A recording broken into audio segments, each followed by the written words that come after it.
Subscribe कीजिए techniques Rahul channel को और बेल आइकन को दबाइए लेटेस्ट टेक्नोलॉजी वीडियोज सबसे पहले देखने के लिए। हेलो दोस्तों, हम सब स्मार्टफोन यूज करते हैं और आप स्मार्टफोन में कई सारी जो टर्म्स हैं जैसे कि बूट लोडर, कर्नल, रिकवरी, रोम, यूजर इंटरफेस जैसे नाम सुने होंगे। क्या होता है बूट लोडर, कर्नल और भी बहुत सारी चीजें जानेंगे इस वीडियो में। इस वीडियो को पूरा देखिए, मैं कोशिश करूंगा आपको आसान भाषा में समझाने की कि क्या होते हैं ये सारे टर्म। मेरा नाम है राहुल, आप देख रहे हैं टेक्निक्स राहुल चैनल को। तो आइए जानते हैं।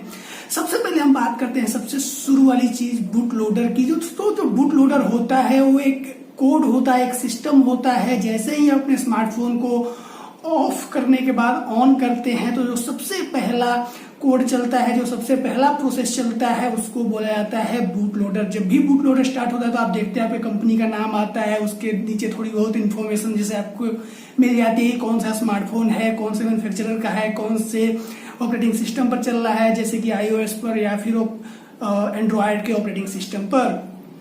बूट लोडर चेक करता है कि जितनी सारी सिस्टम एक ऑपरेटिंग सिस्टम को रन करने के लिए चाहिए वो सारी चीजें मौजूद हैं कि नहीं है।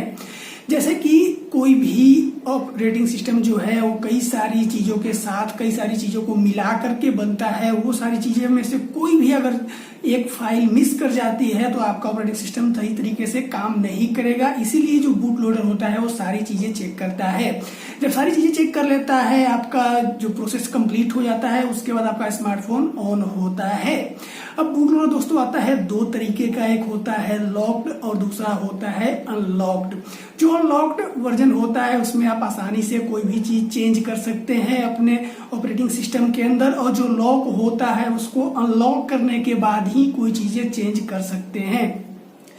बड़ी बड़ी कंपनी जैसे कि सैमसंग हो गया, शाओमी हो गया, वीवो, ओप्पो, एलजी, ये सारी जो होती हैं कंपनी अपने बूट लोडर को लॉक करके रखती हैं। वो नहीं चाहती कि जो उनका यूजर है वो बूट लोडर को अनलॉक करे और उसकी जो जितनी सारी चीजें हैं उसको एक्सट्रैक्ट करे, एक्सप्लॉइट करे। अगर आप बूट लोडर को अनलॉक कर देते हैं तो उसके बाद आप आसानी से कई सारी चीजें कर सकते हैं, जैसे कि परफॉर्मेंस को बढ़ा सकते हैं, क्लॉक स्पीड को बढ़ा सकते हैं या क्लॉक स्पीड को कम कर सकते हैं।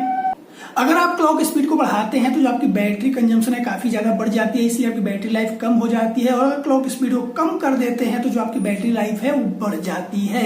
वहीं अगर बात की जाए गूगल के नेक्सस और पिक्सल फोन की तो काफी आसानी से इसको अनलॉक किया जा सकता है और आप इसकी जो सारी चीजें, जो फंक्शनैलिटी है उसको आसानी से एक्सप्लॉइट कर सकते हैं।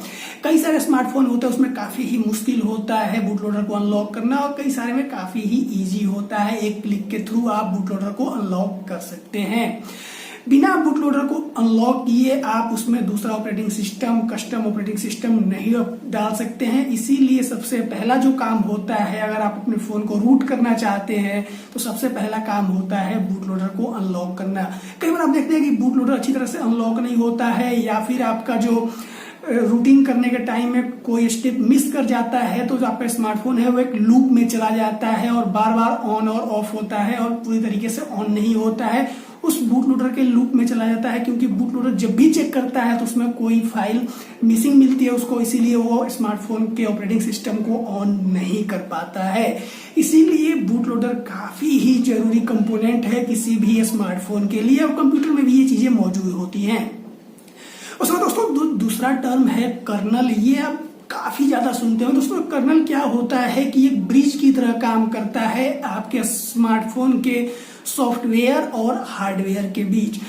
एग्जाम्पल के लिए अगर आप एक जगह पर क्लिक करते हैं, जैसे कि अगर कैमरा आइकन है उस पर आप क्लिक करते हैं, टच करते हैं, तो सॉफ्टवेयर जो है वो बताता है कर्नल को कि स्क्रीन के इस जगह पर ये आइकन टच हुआ है, इसका क्या मतलब हुआ। कर्नल जाता है अपने प्रोसेसर के बीच, उसको चेक करता है कि अच्छा ठीक है, अपने कमांड लाइन में चेक करता है कि यहाँ पर टच हुआ है, इसका मतलब क्या हुआ। जैसे वो चेक करता है कि ठीक है इसको कैमरा ऑन करना है तो हो जाता है हार्डवेयर के पास, यानी कि कैमरा के पास, और बताता है कि आपको ऑन होना है क्योंकि टच किया गया है कैमरा आइकन को।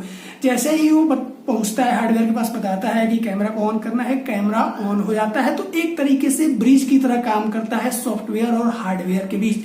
अगर कर्नल को निकाल लिया जाए और कोई भी चीज आप करते हैं, कहीं भी टच करते हैं, स्लाइड करते हैं, तो वो सारी चीजें काम नहीं करेंगी क्योंकि कोई कम्युनिकेशन नहीं होगा एक हार्डवेयर और सॉफ्टवेयर के बीच में। तो इसीलिए काफी ही जरूरी है कर्नल किसी भी स्मार्टफोन में।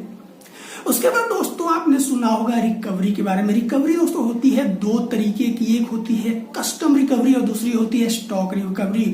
कस्टम रिकवरी और स्टॉक रिकवरी में दोस्तों अंतर सिर्फ इतना है कि जो स्टॉक रिकवरी है वो आपको कई सारी फंक्शनलिटी देती है, जैसे कि आप देखते होंगे अपने स्मार्टफोन में फैक्ट्री डेटा रीसेट या फिर इरेज सेटिंग्स वगैरह, ये सारी चीजें आपको मिलती है रिकवरी स्टॉक रिकवरी में, जो आपको स्मार्टफोन मैन्युफैक्चरिंग प्रोवाइडर प्रोवाइड करता है। वही अगर बात कर ली जाए कस्टम रिकवरी की, तो कस्टम रिकवरी में आप कई सारे स्टेट होते हैं उसको आप रिकवर कर सकते हैं। आप एक लेवल से अपने स्मार्टफोन को रिकवर कर सकते हैं, सारी जो फाइल है उसको आप रिकवर कर सकते हैं, उसको हटा सकते हैं, इरेज कर सकते हैं, कुछ भी कर सकते हैं।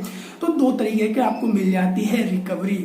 उसके बाद दोस्तों अगर बात की जाए यूजर इंटरफेस की, दोस्तों जब गूगल बनाता है एक एंड्रॉयड सिस्टम तो उसके साथ वो बनाता है यूजर इंटरफेस। यूजर इंटरफेस क्या होता है कि अगर आप कंप्यूटर यूज करते हो तो आपको पता होगा कि दो तरीके का होता है कंप्यूटर, एक तो होता है लिनक्स बेस्ड और दूसरा होता है यूजर इंटरफेस बेस्ड। जो आप लिनक्स सिस्टम यूज करते होंगे अगर, तो आपको पता होगा कि कमांड लाइन के बिना आप कोई भी काम नहीं कर सकते हैं। कोई भी काम करने के लिए फाइल ओपन करना है, किसी डेटा को एक्सेस करना है तो आपको कमांड लाइन टाइप करनी पड़ती है। वहीं अगर बात की जाए यूजर इंटरफेस जैसे कि विंडोज हो गया, फिर मैकबुक वगैरह हो गए, उसमें आप आसानी से आइकन पर क्लिक करके अपना काम कर सकते हैं। वैसे ही मोबाइल फोन में आपको चाहे एंड्रॉयड का स्मार्टफोन हो या फिर दोस्तों iOS हो, आईफोन हो, उसमें आप आसानी से कोई जो आइकन है उसको टच करके अपना काम कर सकते हैं। कोई भी कमांड लाइन लिखने की जरूरत नहीं पड़ती है। ये होता है यूजर इंटरफेस। अब जो गूगल एंड्रॉयड बनाता है तो एक सिंपल सा अपने लिए, अपने पिक्सल फोन के लिए और नेक्सस फोन के लिए एक बना देता है यूजर इंटरफेस, जो कि सारे जो उसके नेक्सस और पिक्सल फोन होते हैं एक जैसे होते हैं। लेकिन उसके बाद जो कंपनी को प्रोवाइड करता है अपना जो स्टॉक एंड्रॉयड है, तो जो कंपनी है जैसे कि Xiaomi हो गया, ओप्पो हो गया, वीवो, LG, मोटोरोला, सैमसंग, जितनी भी कंपनी है ये सारे उस एंड्रॉयड को लेती हैं, उसमें जो यूजर इंटरफेस होता है उसको चेंज करती हैं और अपने डिजाइन से बनाती है। उसमें कुछ चीजें ऐड करती हैं, कुछ चीजें रिमूव करने के बाद एक अलग डिजाइन बनाती है। इसलिए जब भी आप देखते हैं एक सैमसंग का स्मार्टफोन और एक देखते हैं आप गूगल का पिक्सल या नेक्सस फोन या फिर दोस्तों एक Xiaomi का फोन देखते हैं, मोटोरोला HTC का फोन देखते हैं, तो सारे के जो यूजर इंटरफेस होते हैं यानी कि उनका जो दिखने का तरीका होता है, जो आइकन होते हैं वो काफी ज्यादा अलग होते हैं एक दूसरे से। तो दोस्तों जो आपका यूजर इंटरफेस है वो दो तरीके का होता है, स्टॉक और दोस्तों दूसरा होता है कस्टम। जितना भी कस्टम आपको UI देखने को मिलता होगा, सुनते भी होंगे MIUI Xiaomi का हो गया, One UI हो गया OnePlus का, इसके अलावा EMUI हो गया सैमसंग का। ये सारी जो स्किन होती है ऊपर से एक लेयर होता है लगाने के लिए जो कि बन जाता है कस्टम UI, उस मैन्युफैक्चरिंग कंपनी का अलग से एक डिजाइन। उसके बाद दोस्तों आप सुनते होंगे रोम के बारे में कि स्मार्टफोन में इतना रोम है और इतना रैम मौजूद है। दोस्तों रोम का मतलब ये होता है रीड ओनली मेमोरी, यानी कि जो भी डेटा उस मेमोरी में मौजूद है उसको आप सिर्फ रीड कर सकते हैं, उसको डिलीट या मॉडिफाई नहीं कर सकते हैं। जैसे कि आप एक एक्सटर्नल SD कार्ड की बात करें या फिर हार्ड डिस्क की बात करें तो उसमें जो डेटा है उसको आप डिलीट भी कर सकते हैं, उसको मॉडिफाई भी कर सकते हैं, उसको चेंज कर सकते हैं, उसको रीइंस्टॉल कर सकते हैं, जो भी करना चाहें आप कर सकते हैं। लेकिन जो रोम होता है उसमें जो डेटा मौजूद होता है उसको आप चेंज नहीं कर सकते हैं, वो सिर्फ कंपनी आपको जो प्रोवाइड करती है उसी को यूज करते हैं। जैसे एग्जाम्पल बात की जाए, एक नया स्मार्टफोन आप खरीदते हैं, उसको अनबॉक्स करते हैं, उसको ऑन करते हैं, तो जो जो उसमें डेटा मौजूद है, जो एप्लीकेशंस मौजूद हैं, जो स्टाइल, जो आइकन्स मौजूद हैं, उसको आप अनइंस्टॉल नहीं कर सकते हैं। तो वो जो सारी डेटा है वो रोम में मौजूद है, रीड ओनली मेमोरी में मौजूद है।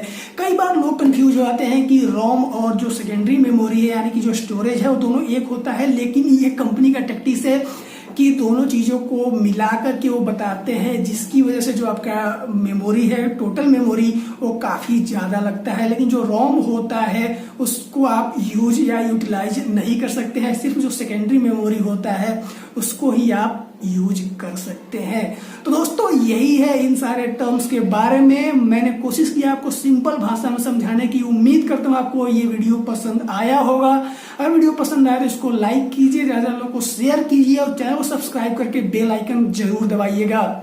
मिलता हूँ आपसे अगले वीडियो में, तब तक के लिए जय हिंद दोस्तों।